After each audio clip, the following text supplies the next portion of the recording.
High, আমি Ankita and welcome back to my another video.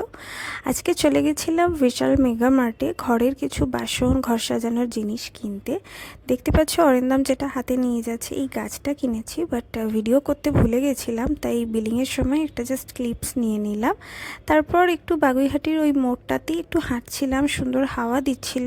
ওখান থেকে চলে গেছিলাম বাগুইহাটিতে যে বাঙালিয়ানা মেলাটা বসেছে, এটা হয়তো 17 তারিখ অবধিই রয়েছে। তো এই মেলাটাতে ঢুকেই একটা জায়গায় দেখলাম সুন্দর সিনেমা হচ্ছে বাংলা পুরনো দিনের।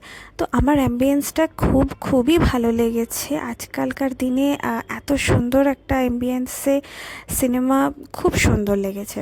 তারপর ওখান থেকে বেরিয়ে দেখলাম চারদিকে খুব সুন্দর সুন্দর স্টল বসেছে, হ্যান্ডমেড সমস্ত রকম জুয়েলারিজ, ড্রেস সব কিছুই ছিল সেখানে। একটা জায়গায় অরিন্দম একটা টি শার্টসও কিনলো, তো এই দোকানটাও বেশ ভালোই ছিল।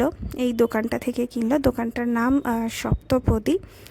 এরপর আমরা চলে গেলাম একটু এগিয়েই, সেখানে খাবারের স্টল বসেছে। খাবারের কোয়ালিটি খুব এভারেজ ছিল, খুব একটা ভালো আমার লাগেনি, অ্যাটলিস্ট আমি যেগুলো এক্সপিরিয়েন্স করেছিলাম।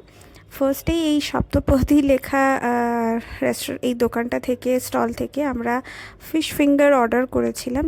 তো ফিশ ফিঙ্গারটা একেবারেই জঘন্য খেতে ছিল, আমি কাউকে সাজেস্ট করব না।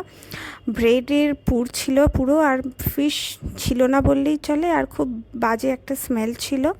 তারপর আমরা আরেকটা দোকান থেকে কেবাবস নিয়েছিলাম, রেশমি কাবাব। কেবাবটা খারাপ ছিল না, বাট খুব এভারেজ। এই কেবাবটা মোটামুটি ঠিকঠাক ছিল। And that's for today's video. Follow for more.